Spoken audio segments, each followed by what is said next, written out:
একসময় যিনি ছিলেন মমতা ব্যানার্জির সবচেয়ে বিশ্বস্ত সৈনিক, তিনিই এবার ছিনিয়ে নিলেন পশ্চিমবঙ্গের ক্ষমতার মসনদ। টানা 3বারের মুখ্যমন্ত্রী হওয়া মমতাকেই হটিয়ে রাজ্যের সবচেয়ে ক্ষমতাধর চেয়ারে বসতে যাচ্ছেন শুভেন্দু।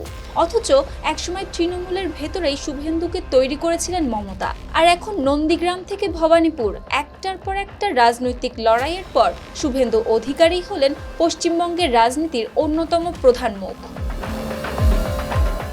শুক্রবার কলকাতায় রাজ্য বিজেপির নবনির্বাচিত বিধায়কদের বৈঠকে আনুষ্ঠানিকভাবে শুভেন্দু অধিকারীকে মুখ্যমন্ত্রী ঘোষণা করে বিজেপি।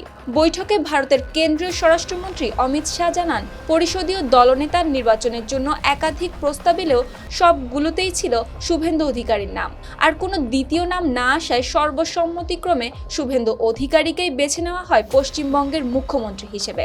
এবারের বিধানসভা নির্বাচনে কলকাতার ভবানীপুর আসনে বিদায়ী মুখ্যমন্ত্রী মমতা ব্যানার্জিকে 15,000 ভোটে হারান পশ্চিমবঙ্গের নবনির্বাচিত মুখ্যমন্ত্রী শুভেন্দু অধিকারী।